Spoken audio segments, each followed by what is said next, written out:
Hello and welcome to this basketball edition of Beat the Experts, brought to you by Falcone Moon Ford. Alongside Mike Bires, I'm Andrew Chiappazzi. AJ, we have 2 weeks to go in the regular season. So far, locally, we have 6 boys teams that have clinched playoff spots. Moon, Quaker Valley, Lincoln Park, Aliquippa, Olsh, and Cornell. Also 6 girls teams, Blackhawk, Central Valley, Beaver, Olsh, Southside, and Rochester. Some big games this week. Let's break them down. Yeah, we begin with a big game tonight for the Beaver girls basketball team as the Bobcats will travel to Avonworth. Both teams are 8-2 in section play. Avonworth won the first meeting 63-61. Mike, not only was that a close game, but it represents the last time that the Beaver girls allowed a team to score more than 50 points in a game this season. In fact, Beaver has only allowed 2 teams to score 50 points in a game this season. They've been excellent defensively all season long, despite having just one senior in Camille Montero. You know what? Considering this Beaver team is so young, it's only natural that they're going to improve defensively as the year goes along. They've been great throughout the month of January since that Avonworth game. And if this game stays below 60 points tonight, I like Beaver's chances. I think even though they're on the road, the Bobcats have a great chance to win tonight. Yeah, AJ, that game a few weeks ago, as you mentioned, 63-61, it wasn't real close in the fourth quarter, but Beaver knocked down a bunch of three-point shots, made it close at the end. In fact, they made a 3 to tie it with 2.6 seconds left to go in the game. With just a tick or so on the clock, Avonworth made 2 foul shots to win that game. This game here is going to be about seeding because I think Neshannock is going to win that section. The winner of this game here will likely finish in second place, the loser third place. So it's more important, I think, for Beaver to win this game and get a number 2 seed in the playoffs. Sounds good. And really, it's not the only big girls basketball game we have this week because we have another huge one on Thursday as Central Valley will host Blackhawk in a Section 2 Class 4A showdown. Blackhawk begins this week at 8-0 in section play. Central Valley begins the week 7-1. And this is essentially for either an outright section title for Blackhawk or a share of the section title between the two of them because no one's going to catch these two teams in this section. They are clearly the class of the section and among the best teams in Class 4A. Central Valley lost the first meeting 64-53, and point guard Christian Fry had just 3 points in that game.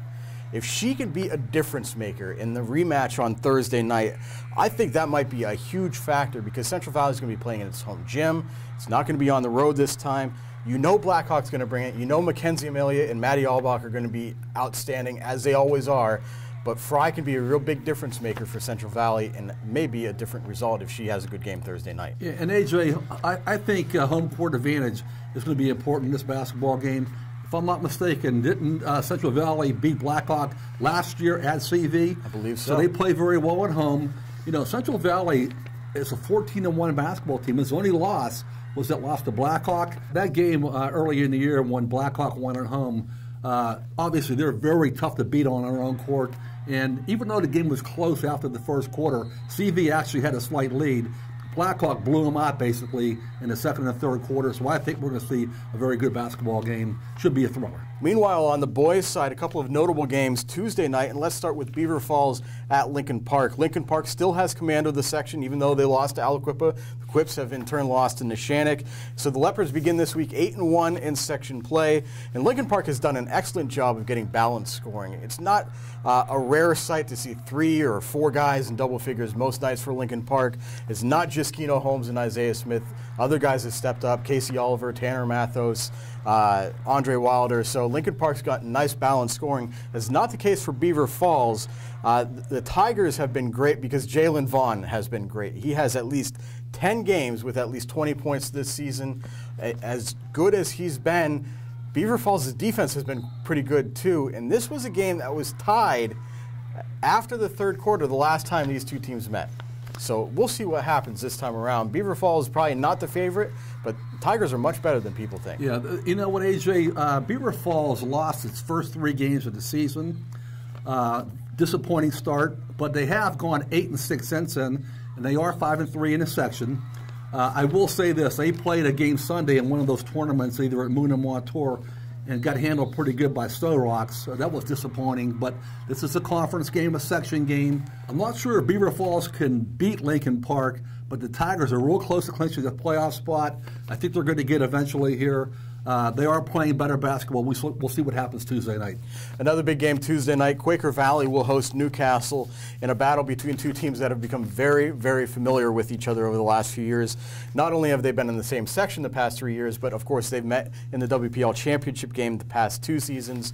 Newcastle's won both of those games, but Quaker Valley got the best of Newcastle earlier this year, winning 67-48. Ryan Stowers had 33 points in that game against Newcastle.